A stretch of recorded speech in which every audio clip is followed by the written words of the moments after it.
নমস্কার বন্ধুরা, সবাইকে স্বাগত জানিয়ে আজকে ভিডিওটি শুরু করলাম। ভিডিওর শুরুতেই কাঁচকলা দেখে নিশ্চয়ই বুঝে গেছেন যে ভিডিওটা খুবই হেলদি হতে চলেছে। কাঁচকলা আর আলু এইভাবে কেটে রেখেছি।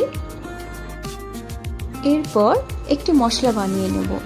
তার জন্য একটা বাটিতে নিয়ে নিচ্ছি একটু আদা বাটা, একটু জিরে বাটা আর একটু কাঁচা লঙ্কা বাটা।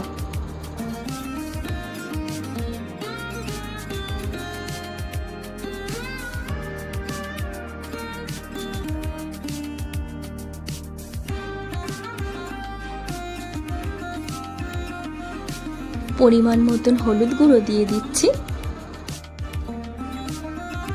এবারে গরম জল দিয়ে মশলাগুলোকে একসাথে গুলে নেব।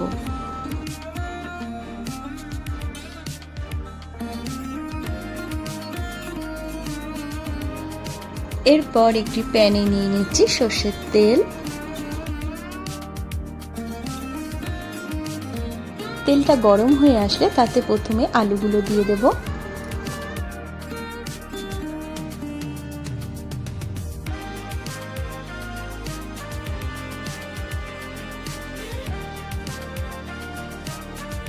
আলুগুলো একটু ভাজা ভাজা হয়ে আসলে তারপর তাতে কাঁচকলাগুলো দেব।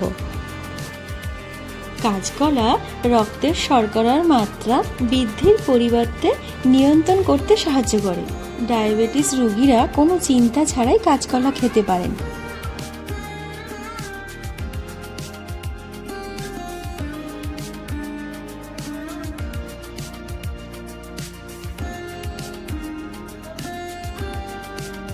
স্বাদ মতো নুন দিয়ে দিলাম।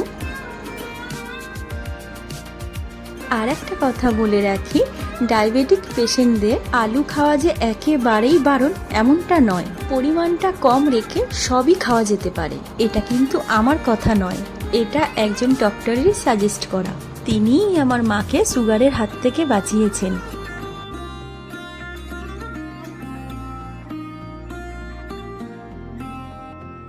এরপর সেই তৈরি করে রাখা মশলাটি দিয়ে দেব।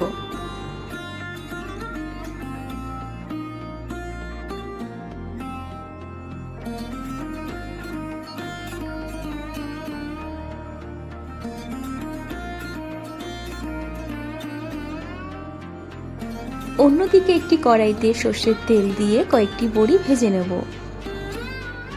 বড়িটা যেহেতু ডাল দিয়ে তৈরি হয়, তাই কোনো তরকারিতে বড়ি অ্যাড করা মানে প্রোটিন অ্যাড করা।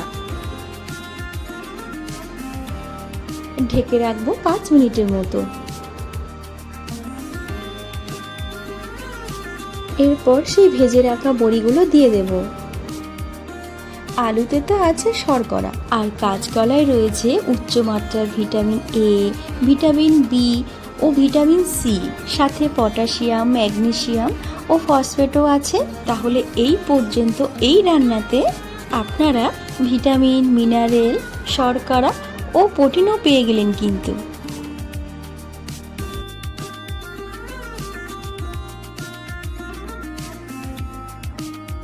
আবারও ঢেকে রাখবো 2 মিনিটের জন্য। যত বেশি ঢাকা চাপা দিয়ে রান্না করা যাবে, সমস্ত খাদ্যের খাদ্যগুণ রান্নায় বেশি করে থেকে যাবে, নয়তো বাষ্পের সাথে বেশিরভাগটাই বাতাসে মিশে যায়।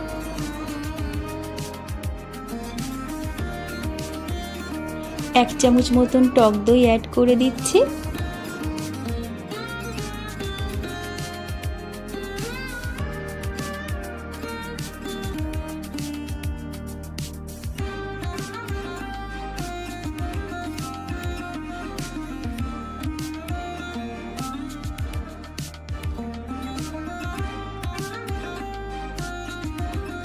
রান্নার স্বাদকে ব্যালেন্স করার জন্য সামান্য একটু চিনি অ্যাড করে দিচ্ছি।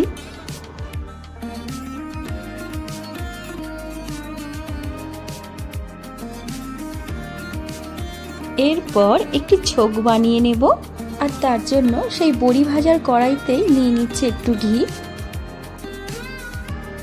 দিয়ে দিচ্ছি একটা তেজপাতা আর একটু গোটা জিরে। এই তেজপাতায় কিন্তু প্রচুর পরিমাণে অ্যান্টিঅক্সিডেন্ট থাকে, ফলে তেজপাতাও কিন্তু খুবই উপকারী। এরপর দিয়ে দিচ্ছি রান্নার মূল উপকরণ, হিং গোলা জল। আর এই হিং দেওয়া থেকে এই রান্নার নাম হয়েছে কাঁচকলার হিঙ্গি। এবার ওই ছোপটা কড়াইতে দিয়ে দেব। সম্পূর্ণ এই নিরামিষ রেসিপিটা এতটাই সুস্বাদু হয় যে একবার বানালে প্রত্যেক নিরামিষ দিনেই বানাতে ইচ্ছে করবে।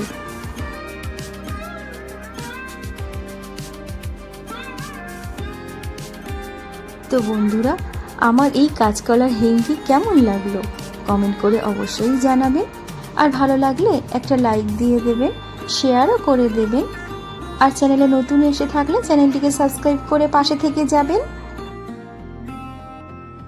আজ তাহলে আসি, সবাই ভালো থাকবেন। ধন্যবাদ।